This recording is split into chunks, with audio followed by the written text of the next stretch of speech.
মূর্তি এবং ভাস্কর্য নিয়ে ব্যাপক আলোচনা সমালোচনা চলছে। মূর্তি কি? মূর্তি শব্দের অর্থ হচ্ছে অবয়ব, প্রতিমা। আর ভাস্কর্য কি?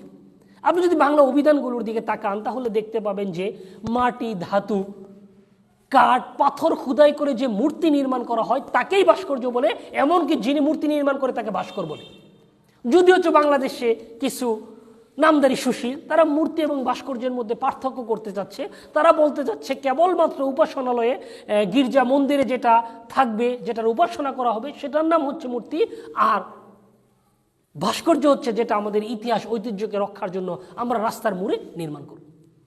কিন্তু আপনি যদি সারা বিশ্বের অন্যতম একটা ভাস্কর্য স্ট্যাচু অফ লিবার্টি, যেটা আমেরিকার নিউ ইয়র্কে অবস্থিত, এটার দিকে যদি আপনি তাকান তাহলে দেখতে পাবেন যে এটার নাম দেওয়া হয়েছে স্ট্যাচু অফ লিবার্টি। আজকে সকালে আমি স্ট্যাচু লিখে গুগলে সার্চ করলাম, তো গুগল আমাকে জানাচ্ছে স্ট্যাচু শব্দের অর্থ হচ্ছে প্রতিমা, অর্থাৎ স্ট্যাচু অফ লিবার্টি শব্দের অর্থ হচ্ছে স্বাধীনতার প্রতিমা।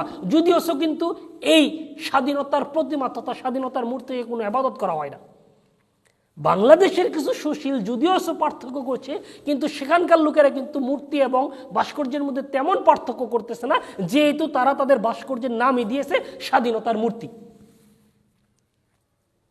আজকে যদি আপনি বাংলাদেশের দিকে তাকান তাহলে দেখতে পাবেন অনেক মন্দ নামগুলোকে এমন ভালো নামে তারা রূপায়িত করে ফেলেছে যে এই মন্দ নামে এই মন্দ কাজটাকে এখন আর মন্দ মনে হয় না।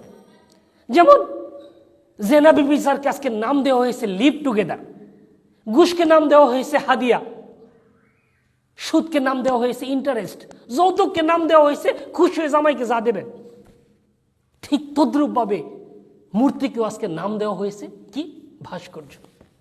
তাই তো আলেম উলামারা বলে মূর্তি নির্মাণ করলে আপনি জাহান্নামে যাবেন, আর ভাস্কর্য নির্মাণ করলে আপনি কোথায় যাবেন? দোজখে যাবেন। অর্থাৎ জাহান্নাম এবং দোজখের মধ্যে যেমন পার্থক্য, মূর্তি এবং ভাস্কর্যের মধ্যে তেমন পার্থক্য। সম্মানিত মুসলিম যুবক, আজকে আমাদের সাবধান হতে হবে। মোটেও এটা কোনো সামান্য বিষয় নয়, এটা ঈমান এবং কুফরের বিষয়, এটা ঈমান এবং শিরকের বিষয়। তাই একজন মুসলিম হিসাবে আপনার আমার বিশ্বাস হচ্ছে মূর্তি এবং ভাস্কর্য নির্মাণ করবে নমরুদের অনুসারীরা, মূর্তি এবং ভাস্কর্যকে ভেঙে ফেলবে ইব্রাহিম আলাইহিস সালামের অনুসারীরা, মূর্তি এবং ভাস্কর্যকে তৈরি করবে আবু জাহেল, আবু লাহাবের অনুসারীরা, মূর্তি এবং ভাস্কর্যকে নিশ্চিহ্ন করে দেবে নবী মুহাম্মদ রাসূলুল্লাহর অনুসারীরা। মূর্তি এবং ভাস্কর্যের পক্ষে কথা বলবে শাহবাগী নাস্তিকেরা, মূর্তি এবং ভাস্কর্যের বিপক্ষে দুর্বার প্রতিরোধ গড়ে তুলবে আল্লামা সাইদি, আল্লামা মামুনুল হকের মতো লোকেরা। এটা মোটেও কোনো স্বাভাবিক বিষয় নয়। ইচ্ছে হলো পক্ষে নিলাম, ইচ্ছে হলে বিপক্ষে নিলাম, এটা এমন কোনো বিষয় নয়। এটা আপনার ঈমানের সাথে সম্পর্কিত। এখনো কিন্তু কোনো পক্ষে বিপক্ষে কোনো আন্দোলন অথবা পক্ষে বিপক্ষে এখনো কিন্তু তেমন কোনো শত্রু ভাবাপন্ন দেখা যায় না। এরপরও কিন্তু মোটামুটি প্রমাণ হয়ে যাচ্ছে কে ঈমানের পক্ষে, কে কুফরের পক্ষে, কে শিরকের পক্ষে। আপনার বক্তব্য, আপনার লেখনী, আপনার পোস্ট কি মূর্তির পক্ষে, নাকি আপনার পোস্ট, আপনার লেখনী মূর্তির বিপক্ষে? এতেই প্রমাণ করবে আপনি কি ঈমানদারদের পক্ষে নাকি আপনি কুফফারদের পক্ষে, আপনি শিরককারীদের পক্ষে। সম্মানিত মুসলিম দিনী ভাইরা, যদিও আমি আপনার তর্কের খাতিরে এটা মেনেও নেই যে মূর্তি হচ্ছে যেটা উপাসনালয়ে থাকবে, ভাস্কর্য হচ্ছে যেটা ইতিহাস ঐতিহ্যকে রক্ষা করবে, কিন্তু সহিহ বুখারীর হাদিস কি বলে? রাসূল সাল্লাল্লাহু আলাইহি সাল্লাম বলেন, ইন্না আশাদ্দুন নাস আযাবান ইনদাল্লাহি ইয়াউমুল কিয়ামাতি আল মুসাউবিরুন। নিশ্চয় আল্লাহ সুবহানাহু ওয়া তাআলা বিচারের মাঠে কিয়ামত দিবসে সবচেয়ে বেশি আযাব যাদেরকে প্রদান করবেন তারা হচ্ছে আল মুসাউবিরুন, যারা ছবি অঙ্কন করে, যারা ভাস্কর্য মূর্তি নির্মাণ করে। হোক সেটার ইবাদত করা হোক অথবা না করা হোক। আপনি আপনার খাতায় একটা গরুর ছবি আঁকলেন, একটা বাঘের ছবি আঁকলেন, নিঃসন্দেহে আল মুসাউবিরুন, আপনি ছবি অঙ্কন করলেন। আর সেটা যদি হয় কোনো মানুষের ছবি, আল মুসাউবিরুন, বিচারের মাঠে আপনার আযাব সবচেয়ে বেশি দেওয়া হবে। আপনি চিন্তা করতেছেন যে এই ভাস্কর্যগুলো তো আমরা ইবাদত করব না, আমরা এগুলোকে ইতিহাস ঐতিহ্যকে লালন পালন করার জন্য এটা নির্মাণ করব, এই মহান ব্যক্তির দিকে তাকে আমরা অনুপ্রাণিত হব, আমাদের সন্তানরা অনুপ্রাণিত হবে। এই তো আপনি সূরা নূহের 23 নং আয়াতটা পড়ুন। যদি আপনি মুসলিম হন, আপনি আল্লাহর কোরআন তো বিশ্বাস করেন, আপনি সূরা নূহের 23 নং আয়াতটা পড়ুন। আল্লাহ সুবহানাহু ওয়া তাআলা বলেন, ওয়াকালু লা তাযারুন্না আলিহাতাকুম ওয়া লা তাযারুন্না ওয়াদ্দান ওয়া লা সুওয়া ওয়া লা ইয়াগুথা ওয়া ইয়াউক ওয়া নাসরা। আর তারা বলল, তোমরা কখনোই তোমাদের ইলাহদের উপাসনা থেকে বিরত হবে না, আর তোমরা বিরত হবে না ওয়াদ্দান ওয়া লা সুওয়ান, ওয়াদ, সু, ইয়াগুস, ইয়াউক এবং নাসর, এই সমস্ত 5 জন মহান ব্যক্তি তোমাদের পূর্বপুরুষ যারা আল্লাহর বেশি বেশি ইবাদত করত, বেশি বেশি সেজদা করত, বেশি বেশি তেলাওয়াত করত, বেশি বেশি সিয়াম পালন করত, এরকম মহান ব্যক্তিদের ইবাদত থেকে তোমরা বিরত হবে না। এই আয়াতের তাফসীর সহিহ বুখারীর একটা হাদিস রয়েছে, হাদিসের যুগে গিয়ে যদি আপনি তাকান তাহলে দেখতে পাবেন নূহ আলাইহিস সালামের গোত্রের লোকেরা সর্বপ্রথম শিরকের সূচনা করেছে। তারা তাদের এই পূর্বপুরুষ গোত্রের মহান বুজুর্গের লোক আলেমী দ্বীন ইবাদত গুজারিশ এই 5 জন লোকের সর্বপ্রথম তারা ছবি অঙ্কন করেছিল, তারা মূর্তি নির্মাণ করেছিল।